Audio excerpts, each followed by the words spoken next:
নমস্কাৰ প্ৰিয় বন্ধু বান্ধৱীসকল, এটা জুইচলা কাঠি জ্বলাই এইকেইটা মন্ত্ৰ উচ্চাৰণ কৰি দিয়ক। চাব আপোনাৰ গুপ্ত শত্ৰুৱে নহওক কিয় বা দেখা শুনা শত্ৰুৱে নহওক কিয় সকলোৱে জ্বলি পুৰি মৰিব। লগতে আপোনাৰ প্ৰতি লৈ থকা শত্ৰুতা ভাৱ নাইকিয়া হৈ যাব। আজি এই উপায়টো যদি আপুনি বিশ্বাস আৰু ভক্তি মনেৰে কৰে তেন্তে নিশ্চয় ভাল ফলাফল পাব। শত্ৰুৰ ফলত ব্যৱসায় বাণিজ্যৰ লগতে টকা পইচা হানি হোৱা দেখা যায়। বহুতৰে ঘৰত শত্ৰুৰ ফলত গৃহকন্দল হোৱাও দেখা পোৱা যায়। শত্ৰুৱে বলেৰে নোৱাৰিলে কৌশলেৰে কাম কৰে, অৰ্থাৎ শত্ৰুৱে বল বুদ্ধিয়ে একো কৰিব নোৱাৰিলে তান্ত্ৰিক উপায়েৰে আমনি কৰা আৰম্ভ কৰে। আজিৰ এই উপায়টোৰ জৰিয়তে শত্ৰুৱে কৰা আমনি বা তান্ত্ৰিক উপায় যিসমূহ কৰে সেইসমূহ নাশ কৰিবলৈ সক্ষম হ'ব। বন্ধু বান্ধৱীসকল, ভিডিঅ'টোৰ মাজলৈ আগবাঢ়ি যোৱাৰ আগতে আপোনালোকলৈ এটা সৰু অনুৰোধ। যদি ভিডিঅ'টো ভাল লাগে তেন্তে এটা লাইক কৰি কমেণ্টত সকলোৰে সংকট মোচন জয় হনুমান বুলি লিখি থৈ যাব একদমেই নাপাহৰিব। লগতে যদি ভিডিঅ'টো শ্বেয়াৰ কৰা নাই তেন্তে আন 10জন ব্যক্তিৰ উপকৃত হোৱাকৈ ভিডিঅ'টো শ্বেয়াৰ কৰে যেন। আৰু যিসকল ব্যক্তি আমাৰ এই চেনেলত পোনপ্ৰথমবাৰৰ বাবে আহিছে তেওঁলোকে চেনেলটো ছাবস্ক্ৰাইব কৰি ল'ব নাপাহৰিব। প্ৰিয় বন্ধু বান্ধৱীসকল, আজি ক'বলৈ ওলোৱা উপায়টো বহু প্ৰমাণিত উপায়। এই উপায়টোৰ বাবে আপোনালোকক এটা নতুন জুইচলা লাগিব, এখন কাগজ, এটা কলম, এটা শুকান জলকীয়া, এটুকুৰা ফিটকিৰি টুকুৰা লাগিব।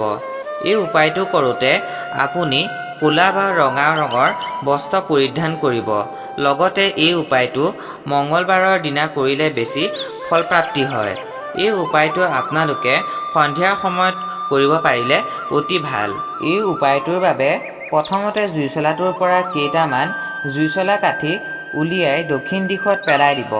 কলমটোৰ সৈতে কাগজখনত শত্ৰুৰ নামসমূহ লিখিব। অজ্ঞাত শত্ৰু হ'লে শত্ৰু বুলিয়েই লিখিব পাৰিব।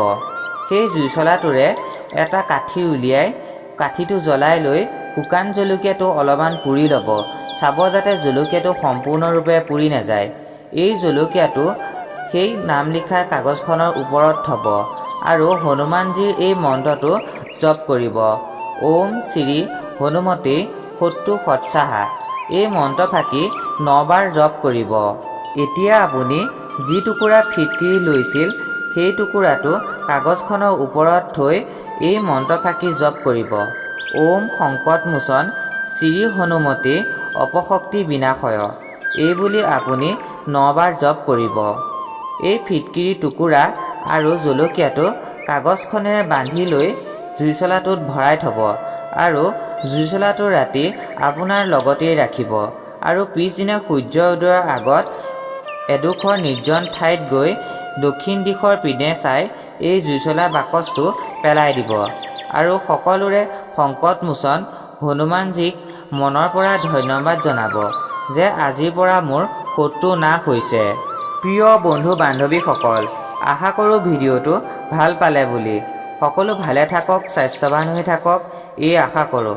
আজিৰ ভিডিঅ'টো ইমানতে সামৰি পুনৰ অন্য এটা ভিডিঅ'ত লগ পোৱাৰ প্ৰতিশ্ৰুতিৰে আজিলৈ আহোঁ। ধন্যবাদ।